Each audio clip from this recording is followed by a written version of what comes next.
morning, sir. Professor Cihan, we have our chairman from the College of Tourism and Hospitality Management. So I'd like to ask Professor Sheikh Arshad Hussain, chairman of College of Tourism and Hospitality Management, IUBAT International University of Business, Agriculture and Technology, to kindly permit me with start with the further prosecution for day Please, 2. Dr. Dear Yusuf sir, please continue the program. Thank you. Thank you very much. Thank you very much. Dear viewers, students, researcher, academician, respected speaker, media partner from home and abroad, we already have 75 participants attending for today's first session. I would like to begin with Professor Cihan Cobanoglu from the United States of America. It is my pleasure to speak few words on Professor Cihan. Professor Dr. Cihan is Makibon Android Chair, Director of M3 Center, and coordinator of the international programs for the School of Hospitality and Tourism Management, University of South Florida, USA. Today, Professor Cihan will be speaking on the role of technology in post-corona tourism industry. Dr. Cihan is the Makibon Android Chair Professor of the School of Hospitality and Tourism Management in the MoMA College of Business at the University of South Florida, USA, who also serves as a director of the M3 Center for Hospitality Technology and Innovation and coordinator of international programs for the School of Hospitality and Tourism Management. He is a renowned hospitality and tourism technology expert. Dr. Cihan is a Fulbright specialist commissioned by the Fulbright Commission, which is the part of U.S. Department of State's Bureau of Education and Cultural Affairs, and World Learning 2018 to 2021. He is a certified hospitality technology professionals commissioned by the Hospitality Financial and Technology Professionals HFTP and Educational Institution of American Hotel and Lodging Association. He is the editor of the Journal of Hospitality and Tourism Technology indexed in SSCI Impact Factor 2.796. Editor of the Journal of Global Business Insights, Journal of Global Hospitality and Tourism, Associate Editor of Tourism Review, SCCI, Impact Factor 2.908, and a co-author of 6 books and 10 conference presidents. He is also currently serving as the President of Association of North American Higher Education International. Dr. Cihan served as a chair of the American Hotel and Lodging Association, Technology and E-Business Committee from 2009 to 2011. He is also a member of CHTP Advisory Council and Editorial Advisory Board of Hospitality Financial and Technology Professionals. In addition, Dr. Cihan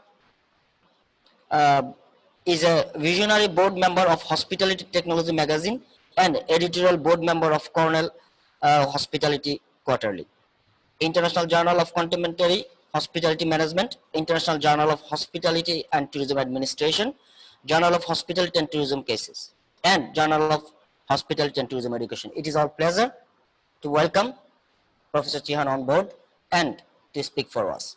Thank you, Professor Cihan. Thank you. Thank you very much for the kind introduction. I really appreciate it. It is my privilege to join your conference and also greet all of the participants. It is 11:30 p.m. in Florida here. I would have loved to come there in person, but because of the situation now, we cannot do it. So with your permission, I would like to share my screen with you. Please. And yes, I'm gonna just go into my first slide here.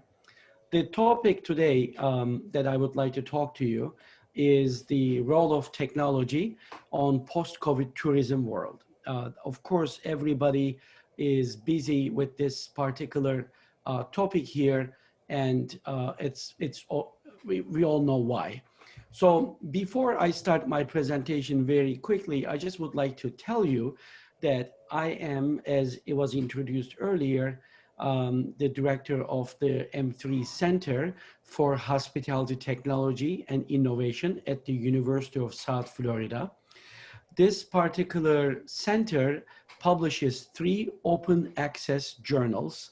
When I say open access, I mean 100% open access, free to submit, free to publish or access the articles. They are Journal of Global Business Insights, Journal of Global Education and Research, and our new journal, brand new journal actually, we just announced this, Journal of Global Hospitality and Tourism.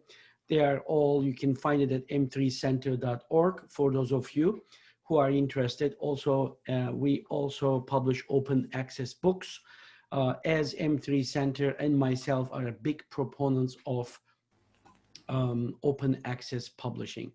We also just started a new certificate program, post-crisis hospitality management certificate. You can also find the information at m3center.org. So some of the information that I'm going to present you tonight for me, morning for you, is the think tank, hospitality and tourism think tank results. So I have been involved with these think tanks in different parts of the world. In October 2018, we had a conference, and in that conference, we had a think tank about hospitality and tourism, future of hospitality and tourism. And then we had another one in November in New York City. And then we had one, last one, it was in February 2019 as part of Enter conference, which is produced by IFIT, which I serve also as the vice president there.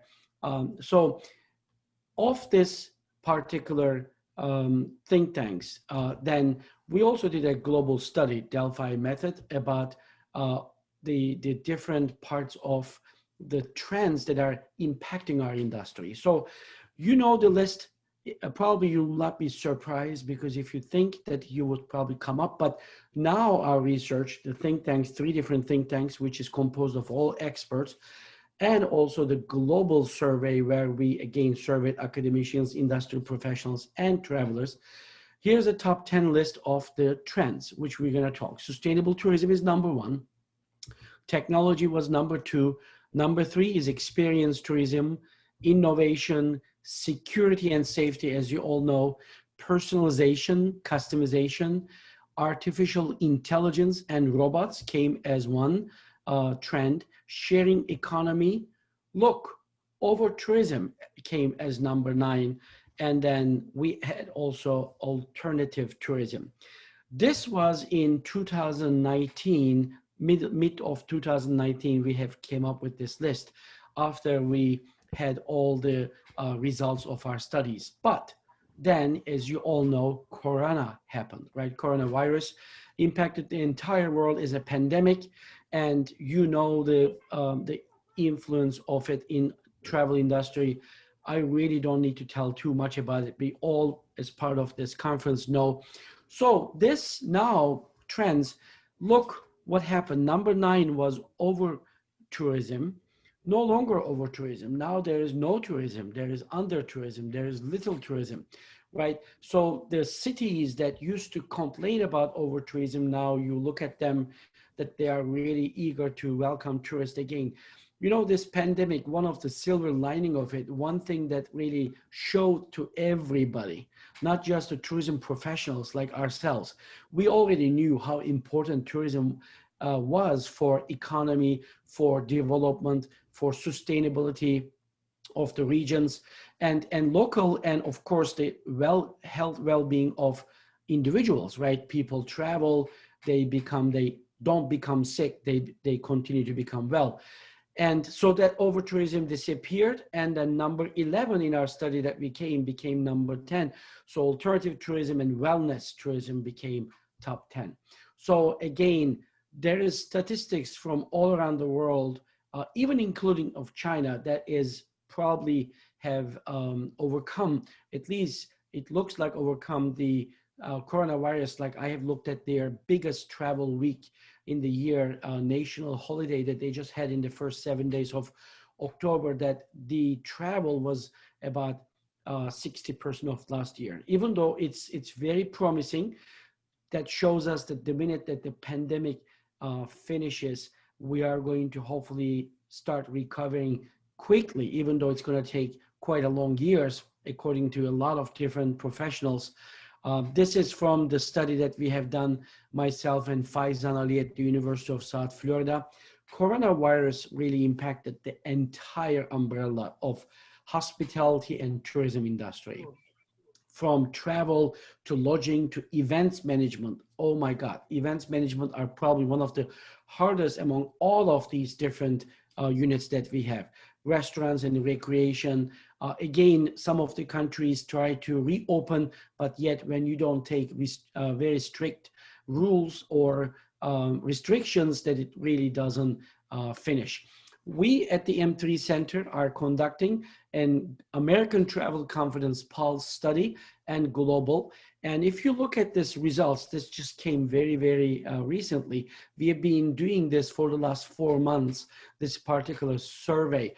And we asked the participants in America, we surveyed about 1,400 Americans, did your company implement any employee travel restrictions due to pandemic? 92% said yes, which I am one of them. Otherwise, I would be in your conference in person. I used to travel quite a bit, and I do love traveling, even though we are all doing these things with, Zoom, Teams, like virtually.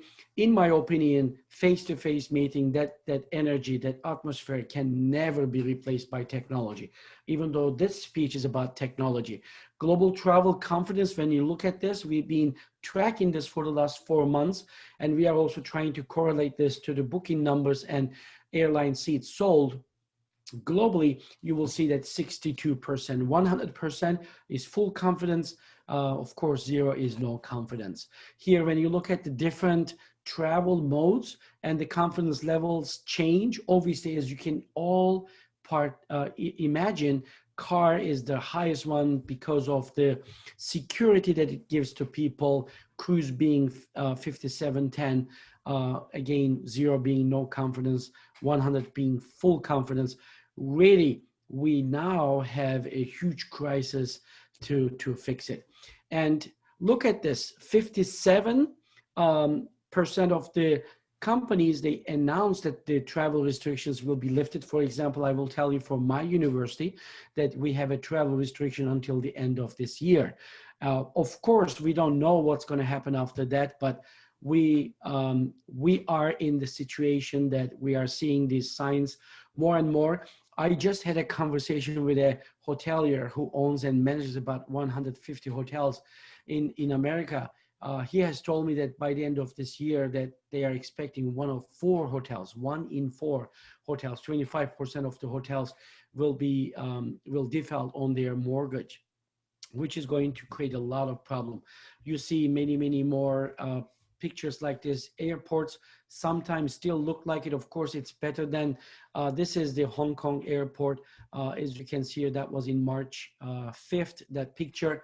Now, of course, there was a series again in the TV. I don't know if anybody watched this. I didn't watch it, but it's called The New Normal. Now, of course, everybody is talking, overusing this particular the figure. Now, what we are seeing in different industries, how the industry really react and how technology play a role in this. For example, in the airline industry before the pandemic, see this flow chart here shows that it was very simple process. You go online check-in, you go into the airport, you drop your bags on the top of this line, and then you go through the security, you go into the lounge, maybe eat something, wait for your flight, and then board, and then go. But today it's quite different. I'm sure that you've heard about Emirates and now Delta and United, for example, out of San Francisco. If you are going to fly to Hawaii to be able to avoid the 2-week quarantine that has been established by Hawaii state, that they will give you a fast, rapid COVID test right before you board. And there is many different things that have been implemented in the airline industry and during the flight or before the flight alike. So again, during the flight, it was very simple. Now there is a lot of different things that are going on. The food are being served in different bags. Bring your own device adaptation is becoming more contactless, and etc. Emirates airline, you probably heard about this already. What they do is you can see in this video. Can you hear the voice sound of the video? Does it come? I'm not sure.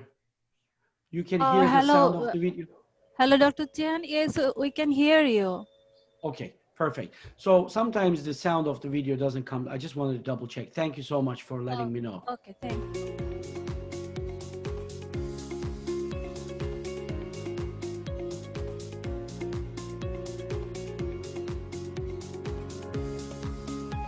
This is not a hospital. This is an airport, right? So this is one thing that are being done. In the hotels, there's many, many different things that are being done. I just want to tell you something that now, when I say technology, a lot of people think that expensive items, cell phones, computers, servers, cloud computing. I really don't mean that. The way that I define technology is that technology is any kind of a tool that helps you as a person or company and organization to perform any kind of a job or function better, cheaper, efficient, faster, more sustainable. So this is the whole definition as I see it. So this whole notion of that smartness and smart technology, again, people ask me when we say smart tourism, smart technology, smart agriculture, smart mobility, smart education, they say that so far all that we have done was not smart. No, that's not the idea. The definition of smart, when I use it in the context of smart city, smart tourism, smart, whatever that you want to call it, is interconnectiveness. That technologies connect to each other by Internet of Things, whatever that you may call it. And then one thing take action over the other without a user intervention. And I'll give some examples to it. So, you know, we are talking about tourism 3, right?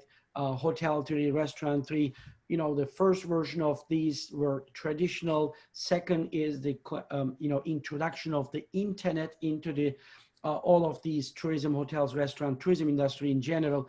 And then the third one is actually dynamic technology, mobile technology, artificial intelligence, virtual reality, augmented reality is one.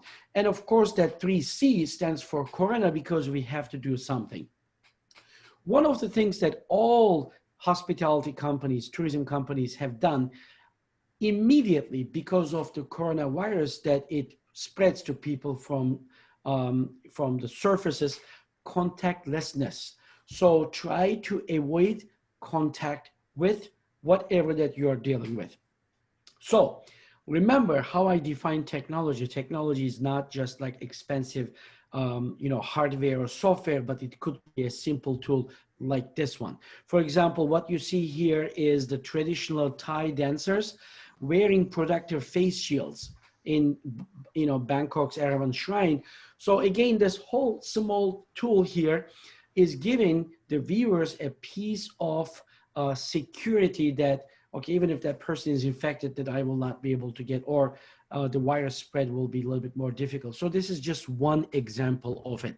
Another one in hotels, like everybody is putting these glasses, that's again, try to avoid or limit the contact between the hotel staff and the guest, are another example of this particular technologies. Look at this one. This is a pull and step and pull technology here. There's different versions of it. There's the ones that you can do with your arm, but this one again is giving people a simple option to be able to open the door without touching anything. Of course, there's technology, high level technology of, you know, contactless doors. When you come, there is a sensor, the door opens itself, but that's very expensive. And if you don't have it already installed, it will take a long time to do it. So this one. Now, just because I'm saying this, does it mean that every hotel, restaurants, tourism establishment must install this device? No, it's not. It depends on the organization. But what I'm saying is that you need to give people options. Also, technology adoption, as we all know, there's a lot of studies about technology adoption. It changes based on the people's attitudes, what they perceive as a technology. For that reason, you can't just assume that everybody is going to use the technology you offer. For that reason, again, I'm a big proponent of giving people options. Look at this example here. Here's the door you install. There's a little sign there where you people normally go. they pull, push, and then just like that example. Again, thermal cameras all over the places to give people sense of security. This was more apparent in the beginning of the pandemic. Today, it's still being used, but I'm not sure, at least in America, I'm not sure how effective they are to be able to detect people with high fever. As you can see here, as people go into a building or whatever that might be. So there's different variations of it. So I'm sure that you have seen many of these, but it's in here. It's being used like this one, for example. This is another one. It's a little bit different than the thermal camera that we have seen, in the sense that this particular one looks like kind of like an airport security device, but it detects more than just a fever that you have. Blood oxygen levels, as you probably all know, one of the biggest influence of coronavirus is it brings your oxygen level down. That's why, hence, that you go to the hospital to get some extra oxygen. So this device detects that external body temperature within 0.2 degrees of accuracy, heart rate, respiration rate, shortness of breath, etc., lung congestion. So there is quite a few different things that this particular, of course, it's not cheap, but yet that will give people some sense of security. This is another company that was just announced as a kind of like a reaction to coronavirus in hotels, to be able to give people confidence. Remember our global travel confidence index that I've told you, it is about 62%. You want that, right? Why would we not be confident to travel? Before Corona, if it was December, if I ask you, how confident are you with your travel? Most likely, I didn't do the study at that time because we didn't really have this problem. But if I did it, I would probably speculate that it would probably be 80, 90, 95%. People would not have any confidence in travel unless there is a war or some kind of a very significant security threat. Today, that confidence is low, so we need to increase it. Look at this company, zapping germs with ultraviolet, and there's many different variations of this. As you know, that this one, the one that you're going to see in a video in a second, that that you should not be there because it harms your eyes.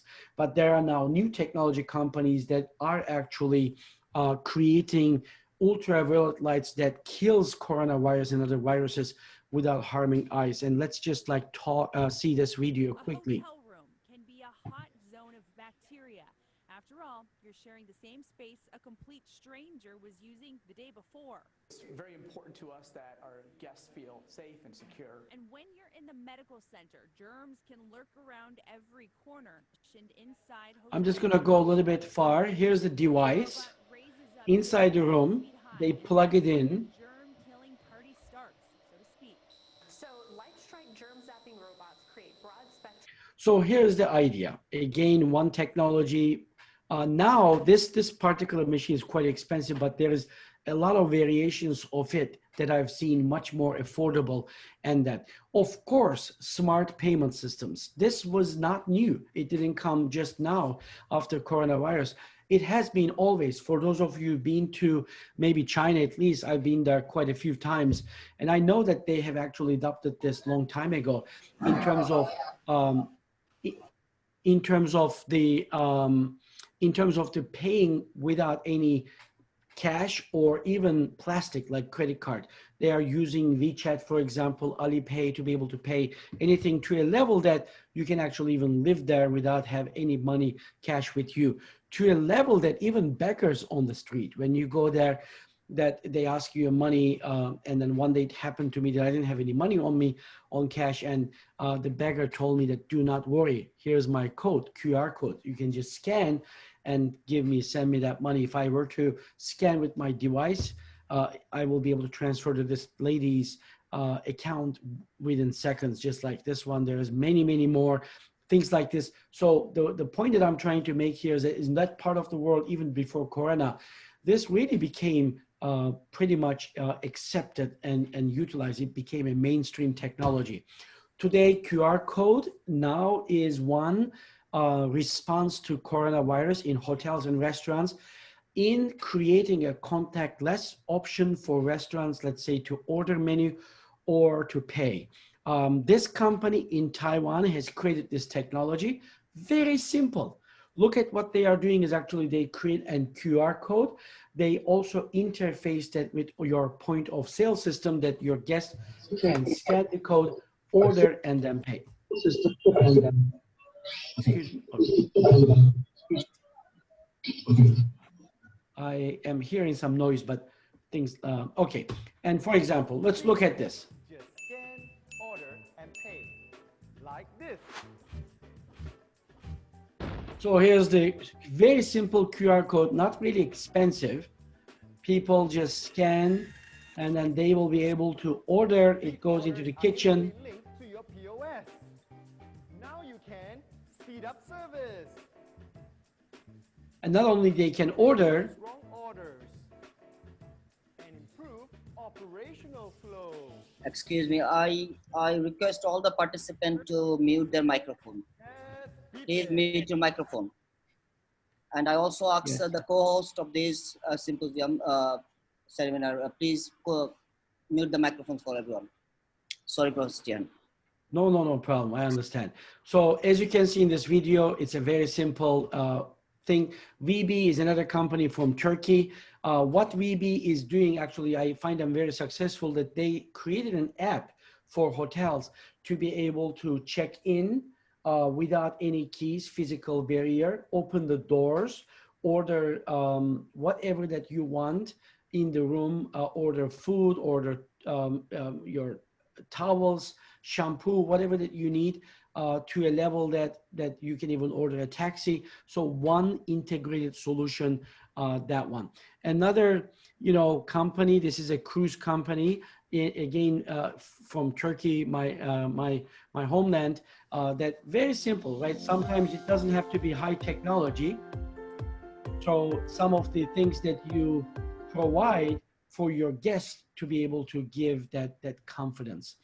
To a level that toilets, I always used to use this picture here. People usually laugh because when you look at this toilet, we all know when we go to toilet that this washes. Toto is very famous. Actually, I was in China and I've seen in the airports the Toto advertisements in the airport. I was surprised. Later I understand that Chinese are very keen on these kind of toilets.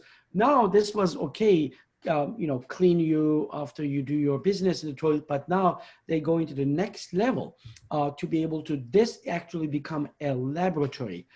Some hotels implemented this for their guests. So when you do your business, this particular actually toilet analyzes your urine or the other one, and then analyze it and give you the results within minutes. So you can see this particular technology is also developed in University of Cambridge. You can watch this very quickly. At the Royal Society's Summer Science Exhibition in London, researchers explained the technology might help people self-diagnose conditions, alter medication levels, or perhaps even lower their insurance premiums. What we want to see is detecting biomarkers directly in your urine to personalize the healthcare directly to your home. You see, you heard there, it says personalized healthcare. So this is going to even be in part of our home soon. In the next 5-10 years, I think that we are going to utilize these kind of toilets a lot because it will be able to monitor our health for us. And when you go in there, you'll be able to even put your fingerprint or from your iris that it will not recognize who you are and then email you the results of the analysis. If the analysis test comes abnormal for about 3-5 days, it may even call your hotel doctor and make an appointment for you to see doctor. That's where the smart comes into picture, right? So connectiveness, that you do things. And of course, robots have been already used in hotels and other hospitality organizations before, but now they are being utilized to be able to handle with in this like video in Tokyo, for example. Today, a hotel with robots for coronavirus patients. So here is one more example. I know my time is coming up, so I'm going to conclude very soon that this particular one is not only in hotels, but restaurants. So you may be seeing this wonderful dishes on this restaurant, but on the back side, especially in the fast food side, you may see this Felipe, you know, who is a robot who's cooking these burgers.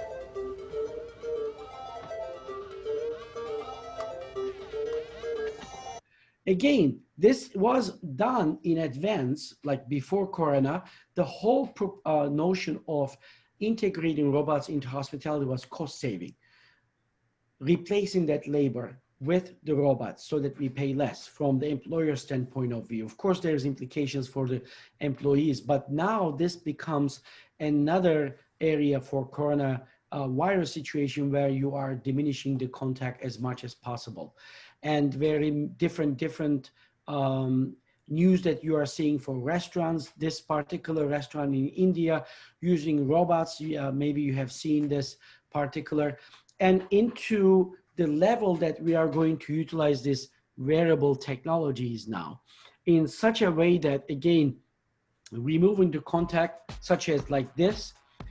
These technologies are going to still have a little bit more ways to go, but that you will be able to have these wearable computers. In my opinion, that's going to be the next 10, 15 years.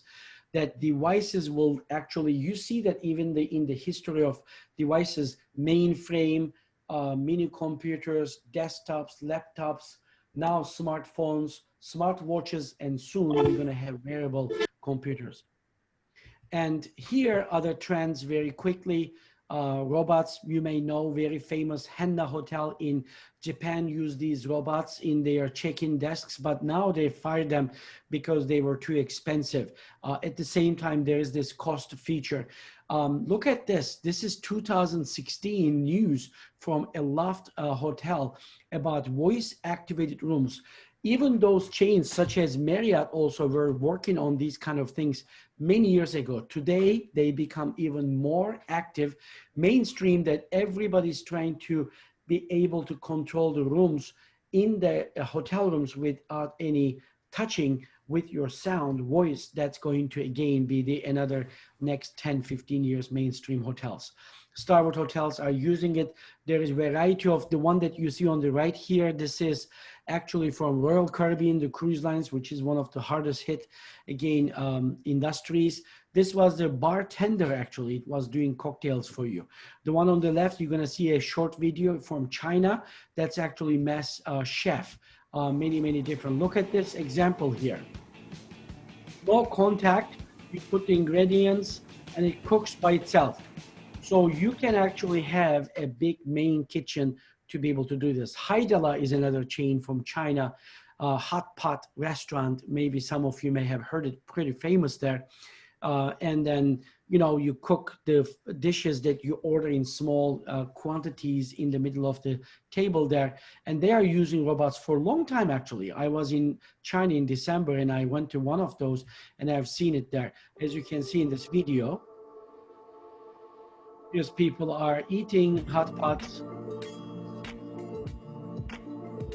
They are ordering dishes and the robots go and get those for the people. As you can see, the robots deliver the foods to the people by themselves. Social distancing solutions such as this company tells people how long in the meetings in event industry, software applications like this are going to be utilized. Face deals was already existent, but now they are going to be able to actually recognize you and give you the option to order what you ordered last time in the restaurant, for example, that you go. The way that it works like this, exactly what would happen. You walk into a restaurant, there is a camera. Just like normal. And as you can see, that's right. When we walk as this person walk in, okay. And this will actually be the moment when I got a deal. I don't know. So they just got a deal because they were recognized. Of course, they need to opt in for this program and do that. In conclusion, what I would like to tell you that I think my time is right here up. I was given 45 minutes. That this is my contact information. In conclusion, I just would like to say that technology has been utilized in hotels, restaurants, and tourism industry for many, many years. And this is one of my study areas that we've been trying to understand the influence, the impact to the guests and the employees and the management, etc. So in my opinion, one concluding remark that I would like to do, that hospitality industry turned to technology as a savior. They are trying to save the business, increase the confidence, increase the effectiveness, save labor so that we can go back to pre-COVID area in this one. Thank you so much for inviting me to your conference, and I hope that I will meet with you in one of these days in person, and then that we will be able to share these things. Thank you again. Thank you very much. Thank you very much, Professor Dr. Cihan, for your valuable presentation with us. So I would like to request, we already have Professor Dr. Sultanul Aziz. He is actually at United States currently, although he's from Bangladesh, and is kind of stuck over there due to the corona. I would like to introduce Dr. Sultanul Aziz with you. Dr. Sultanul Aziz is one of the prominent researcher and academician from Bangladesh. He is also the former General Secretary of the Bangladesh Association of Advancement of Science, and also the former President of the Bangladesh Society of Microbiologists. So I would like to request Professor Dr. Cihan to say some remarks on this presentation. Professor Sultanul Aziz. Thank you. Thank you to start a very exciting program Thank you, Dr. Aziz. for the this session the whole day now. Now it's midnight here where I am. This shows the immediate future, and I'm very excited about the microbiological and other technologies associated with the customer confidence. And this will definitely increase the reliance in practical terms by the people who travel, that they will think that they will be free of disease because of less contact and robotic, many robotic things that are coming up. We hope that you stay in touch with us, because our team in IUBAT is very much interested in the futuristic aspects of the technology, and our graduates have been doing very well wherever they go, and they will be fully ready if we need, if we have your help, as it is ongoing over the next few years with the beginning of the technologies towards the future, and they will be trained in our own place. We will revise our laboratories in that way, so that we are up to the mark, top of the line producer of manpower for this industry. Thank you very much.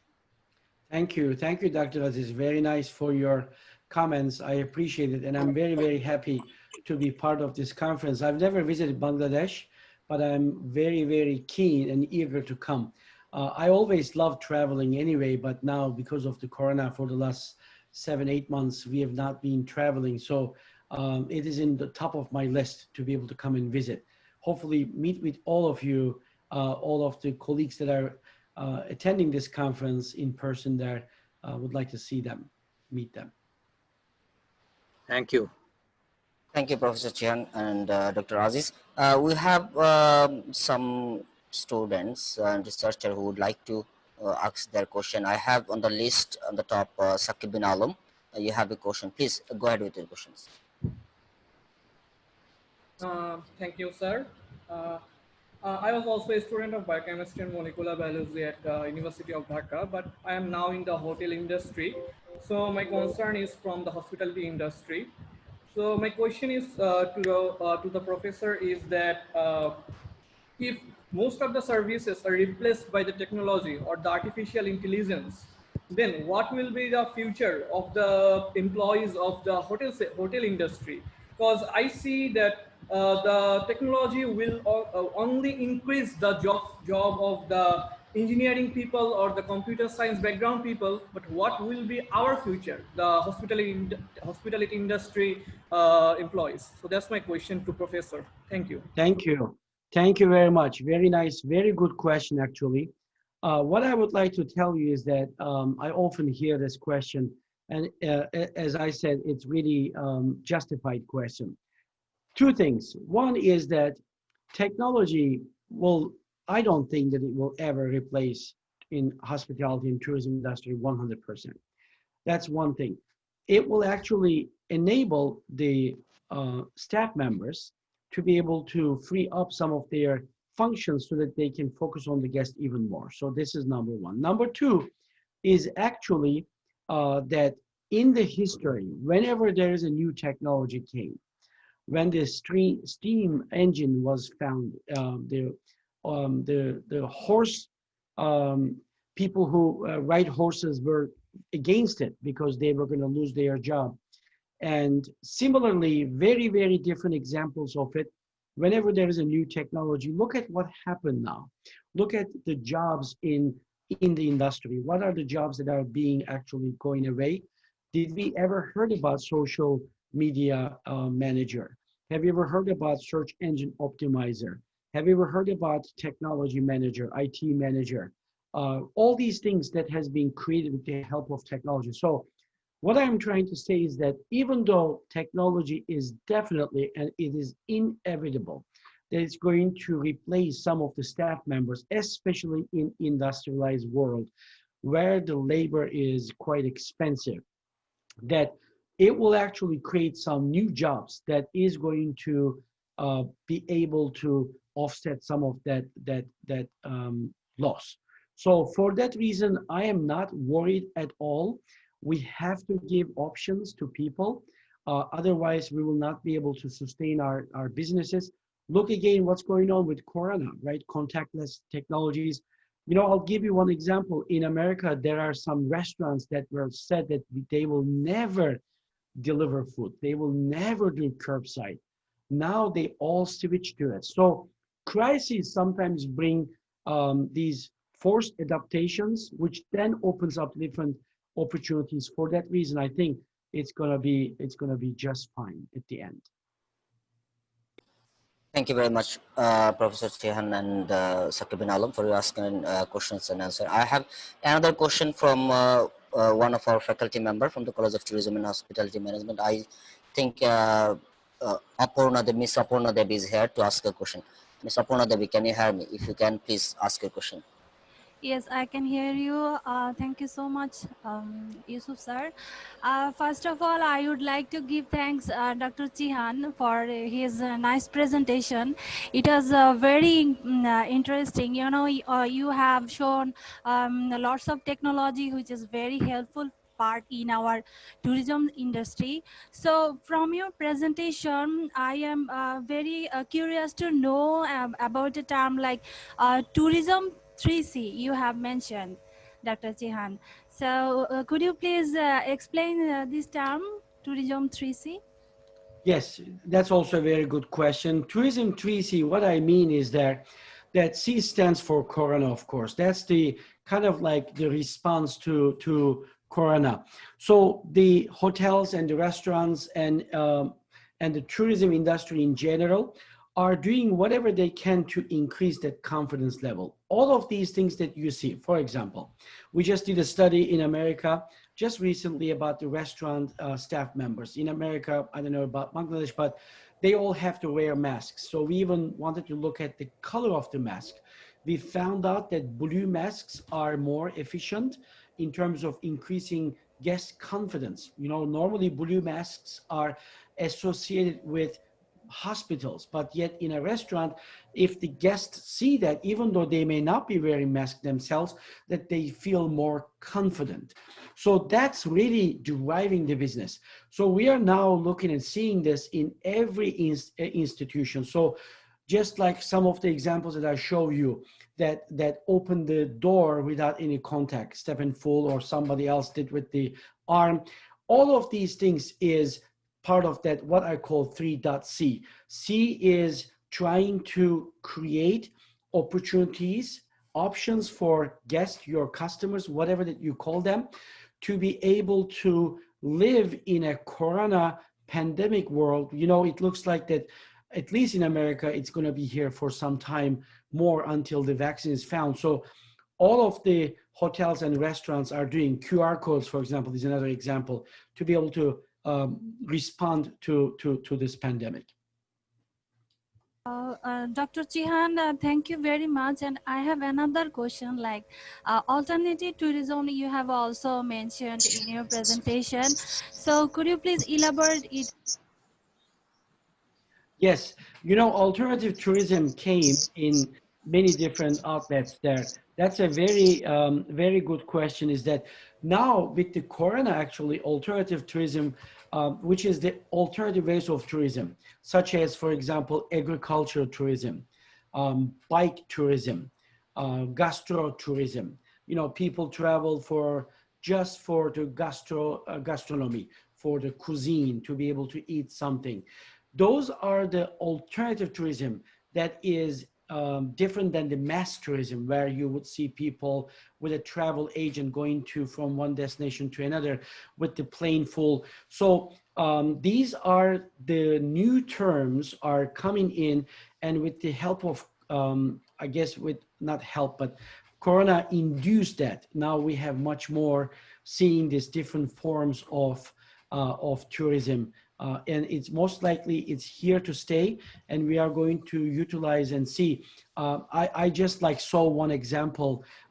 Actually, one company in China created a tourism company with virtual reality. So you go there, and they actually allow you to be able to live an experience in a destination that you choose in their own location.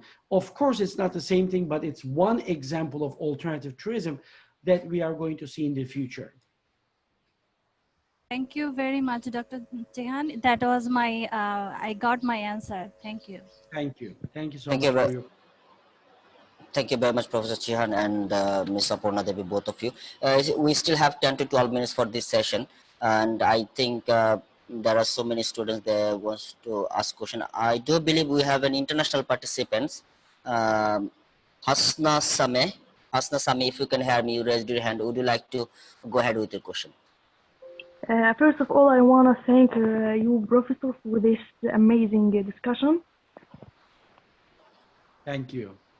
I have a question. The field of blockchain is growing exponentially and at a rapid pace. Different types of blockchain have been developed since the original Bitcoin design. Does this technology have negative effects on tourism in the long run? Which technology? I'm sorry, I didn't hear that. Blockchain.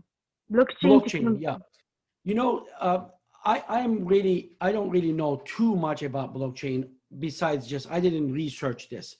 I do believe that in terms of payment methods, like we have shown you, for example, the smart payment systems, that I believe that it's definitely going to be one of the mainstream payment methods for blockchain.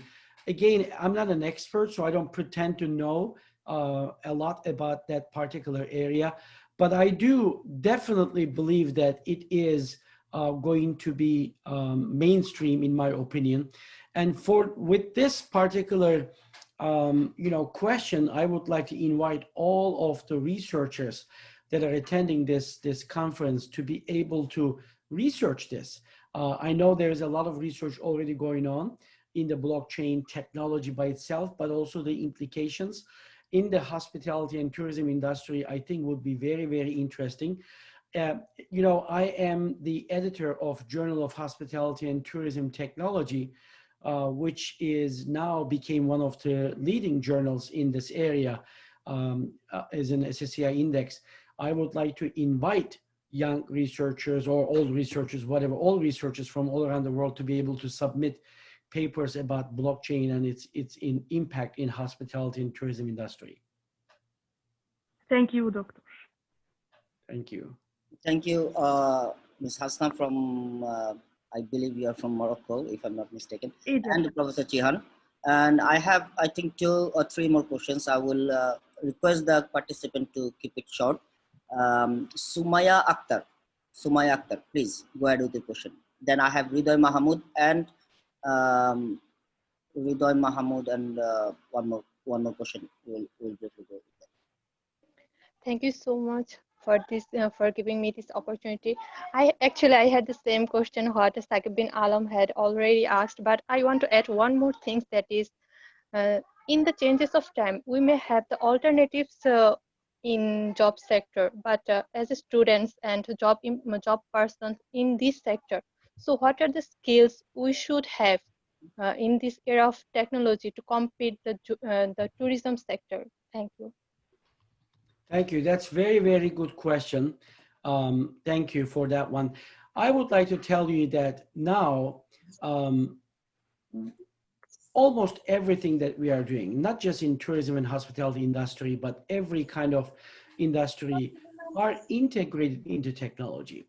So today, with the mass usage or almost ubiquitous use of smartphones all around the world, that people have access to the internet, the applications that come with it, and the Internet of Things technology that connect devices together.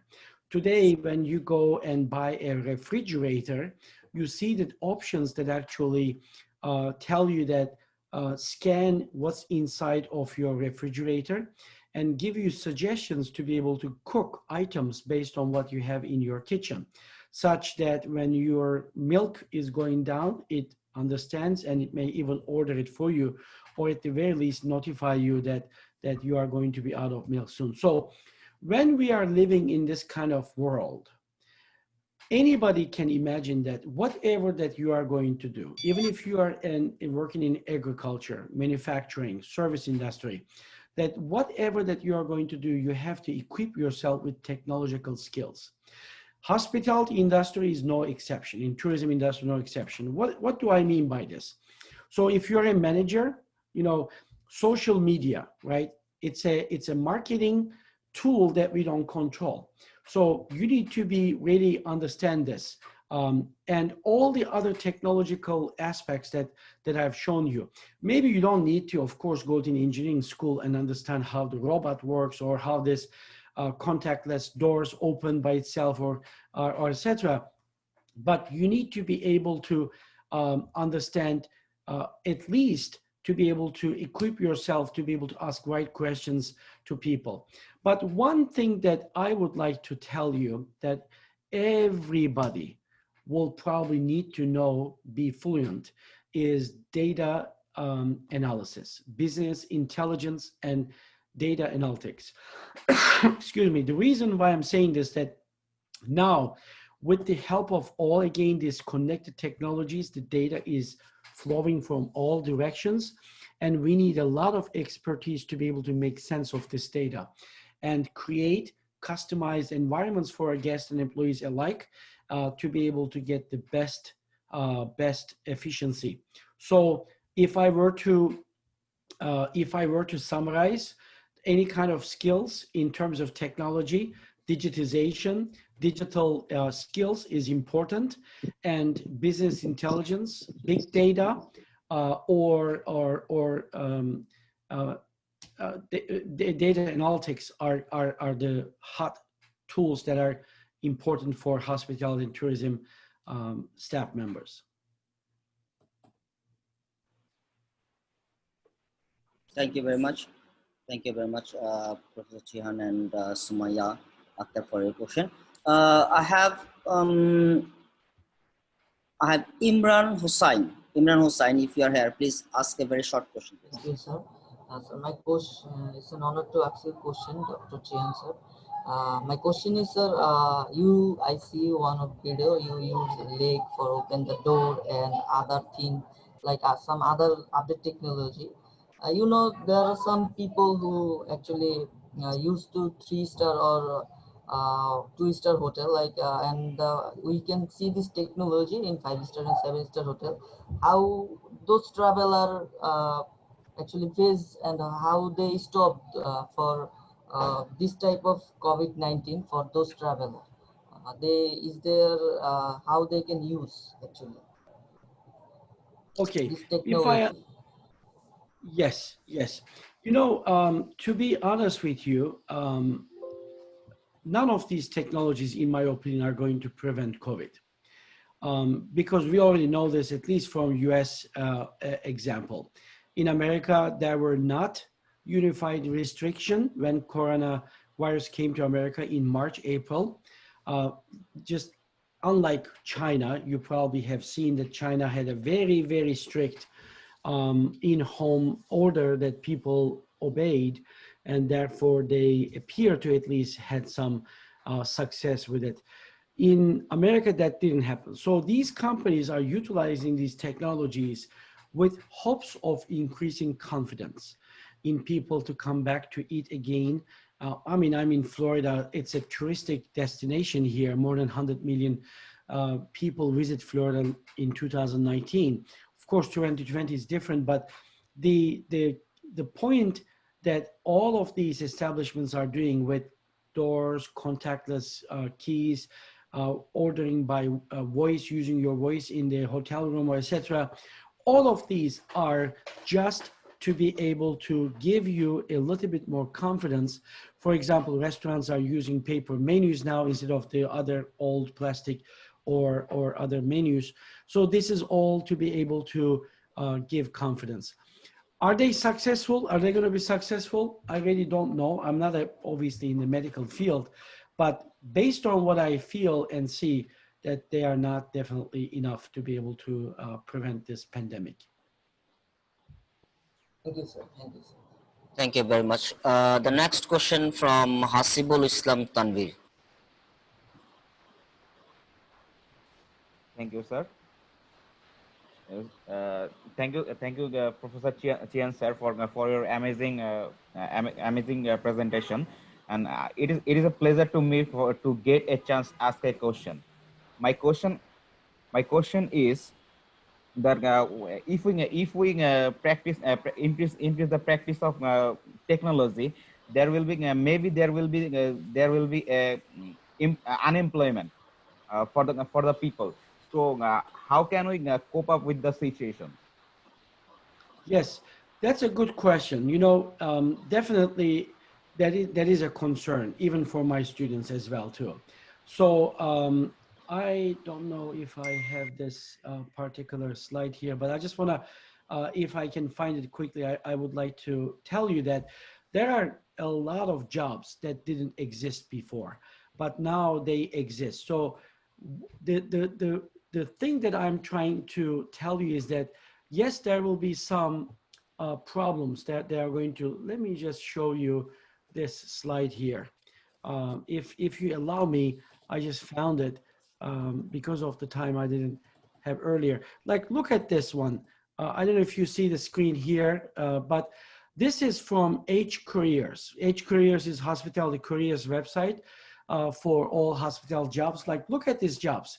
Please tell me, any of you, I mean, some of you might be young, you may not remember, but those of who are my age, 10 years ago, if you were to look at the jobs in hospitality industry, would anybody believe that we're going to find these titles?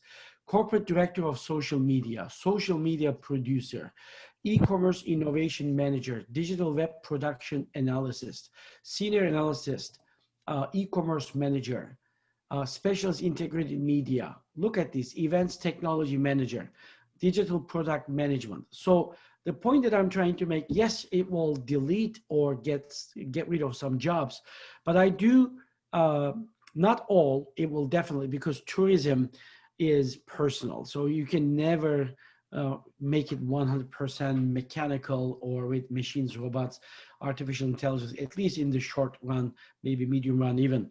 So I don't want, you know, you don't need to worry too much about this. And also, especially in the countries where the labor is not as expensive as, let's say, in Western countries or developed countries, so to speak, that the adaptation of these kind of technology will probably take even longer. So you will have a lot of different opportunities to get regular traditional jobs, but also you'll be able to find and get some new jobs as well. Thank you, sir. You're welcome. My pleasure. You are muted, Mr. Yusuf Khan. You are muted. Sorry about it. Yeah, thank you very much. Thank you very much. So that will be the last question from our side by Ridoy Mahmood, and then we will not take any more questions. Ridoy Mahmood, please ask a very brief question. Thank you.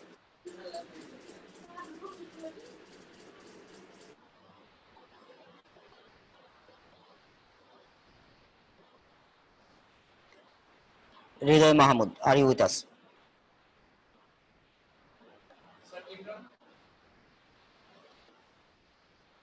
Ridoy Mahmood. Okay. So we're not taking any more questions. Thank you very much, Professor Cihan. It was a really pleasure for us to have a world-renowned professor in tourism with us, and also the director of M3 Research Center. And we are really excited to have you, as you are one of the current president of North American Education Association. Our university also following the North American education system. So we're really excited to have you, and wish we had no coronavirus, so we could have this e-symposium, rather a symposium rather than having e-symposium. So in future, if we have a conference, definitely we will contact you. And as you said that you have never been to Bangladesh, so we will try to have you in Bangladesh as one of our guests. Thank you very much, Professor Jiaz, to have with us, and it was a pleasure. Thank you very much. Wonderful. Thank you. Have a wonderful conference. Thank you very much.